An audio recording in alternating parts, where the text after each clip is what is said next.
নমঃ পার্বতী পতে হর হর মহাদেব। আমি স্বপ্না, আর আমি আজকে বৃহৎ শিব মহাপুরাণের 10ম অধ্যায়ের শিবের বিবাহযাত্রা এবং শিবের রূপ দর্শনে মেনকার খেদ পাঠ করতে চলেছি।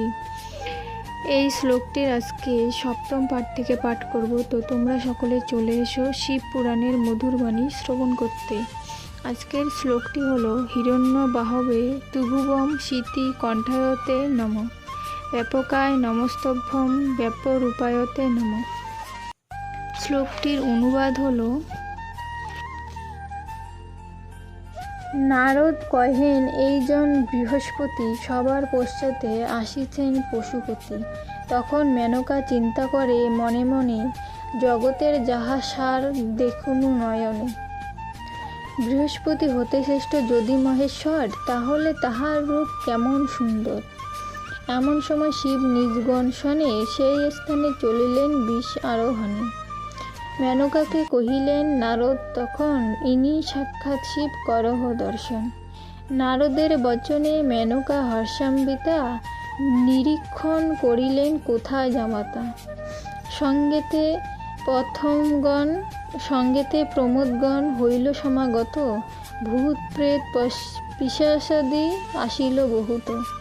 কেহ কদাকার কৃষ্ণবর্ণ বক্রানন, বহু রোম যুক্ত কেহ বিরুদ্ধ বাহন। কেহ বা কুকথা ভাসী দণ্ড পাশধারী, কেহ খঞ্জ ঊর্ধ্ব পদে চলে তাড়াতাড়ি। ডমরু বাজায় কেহ, কেহ সিঙ্গা ফুঁকে, কেহ হাতে তালি দেয় শব্দ করে মুখে। যেইভাবে ভয় পাবে মেনকা অন্তরে, শিব অনুচরগণ সেই রূপ করে। অসংখ্য ভীষণাকার শিব অনুচর এই রূপে ক্রমে ক্রমে হইল অগ্রসর। ভয় সমাকুল চিত্রে মেনকা তখন তাহাদের আগমন করেন দর্শন। এই রূপে তাহাদের দর্শন করিয়া চঞ্চল শীর্ণ হইল মেনকার হিয়া। তাহাদের মধ্যস্থলে শ্রী চন্দ্রশেখর ব্যাঘ্র চর্মধারী শিব বৃষের উপর। আঙ্গুলি নির্দেশ করি নারদ তখন মেনকাকে দেখালেন শিব এইজন। ভুজঙ্গভূষিত ভস্ম মাখা মহেশ্বরে দেখিয়া মেনকা অতিশয় দুঃখ ভরে। প্রচণ্ড ঝড়ের বেগে তরুর মতন ভূমিতলে নিপতিত হলেন তখন। অতঃপর কহিলেন রে দুষ্টে পার্বতী, বুঝিতে পারি না আমি কিবা তোর মতি। আমাকেও ধিক তোরে ধিক শতবার, ইতিপূর্বে কেন মৃত্যু হলো না আমার। অতীব দুঃখিতা হয়ে কহি এই কথা, অকস্মাৎ জ্ঞানশূন্য হলেন মূর্ছিতা। অনন্তর পিনাকির যতনের ফলে মেনকা চেতন পেয়ে আখিদ্বয় মেলে। এভাবে চৈতন্য লাভ করি অতঃপর, শিব ও নারদের নিন্দা করে বহুতর। প্রথমত নারদকে উদ্দেশ্য করিয়া কত কুবচন কহে অতি ক্রুদ্ধ হইয়া। হে নারদ, তোমা দেখি অতি মন্দমতি, কেন না কহিলে এইরূপ পশুপতি।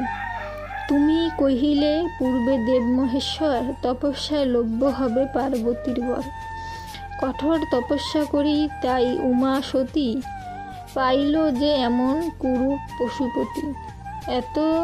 অতএব কি করিব কোথায় যাইব, এমন জীবন আর কি লাগি রাখিব। এমন হইল যদি কারো নাই ক্ষতি, শুধু মম গৃহ নষ্ট হইল সম্প্রতি। যে ঋষি সমূহ আসি মোর এই ঘরে, উমাকে প্রার্থনা করে মহেশের তরে। এক্ষণে কোথায় গেল সেই ঋষিগণ, তাহাদের গোপদারি করি উৎপাটন। আর সেই বশিষ্ঠ ঘরণী অরুন্ধতী, তাহাদের শনে এলো বড় দুষ্টমতি। তাহাকে এমন কেন না করি দর্শন, দেখা পেলে কহিতাম নানা কুবচন।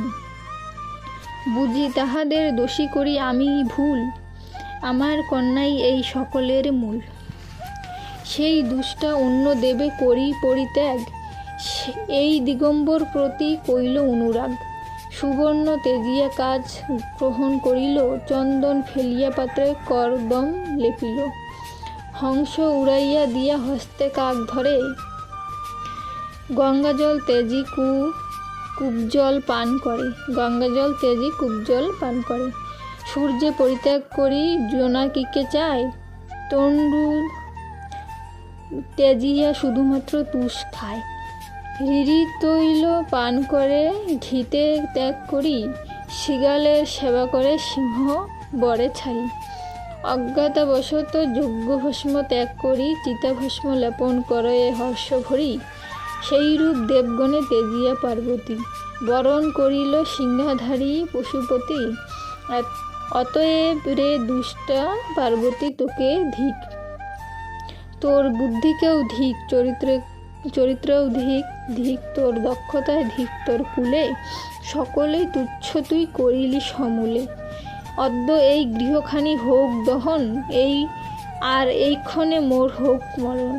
এক্ষণে পর্বতরাজ গেলেন কোথায়, এই রূপে কেন নাহি দেখে নামায়। কেন বা এখানে উপস্থিত ঋষিগণ, এই অভাগীর মুখ করিছে দর্শন। সকলে মিলিয়া অদ্য কি কর্ম করিল, লাভমাত্র এ সংসার পতিত হইল। কেন মন গর্ভে এই কন্যার জন্ম, তার চেয়ে বন্ধ্যা হওয়া ছিল যে উত্তম। এই পুত্রী জন্মিবার পূর্বে অকস্মাৎ কেন নাহি হইল মম এই গর্ভপাত। পূর্বে কেন নাহি হইল আমার মরণ, আজও কেন এই কন্যার রয়েছে জীবন। কেন না রাক্ষসগণ বনের ভিতরে, আমাকেও এ কন্যাকে ভরিল উদরে। কেন না আমাকে আর তোরে এইক্ষণে হনন করিল কেহ, চিন্তা করি মনে। বৃহৎ ব্যাঘ্র কান্নেতে রয়, কিন্তু আমাদের কেন জীবন না লয়। আমি আজ করি তোর মস্তক ছেদন, কিংবা আমি তেজি মোর বিফল জীবন।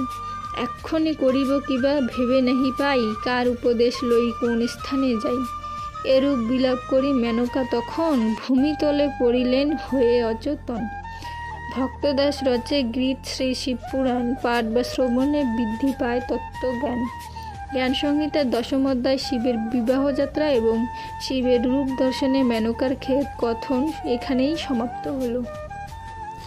তোমরা সকলে শিবপুরাণ পাঠ করার চেষ্টা করবে বা শিবপুরাণের এই মধুর বাণী শ্রবণ করার চেষ্টা করবে।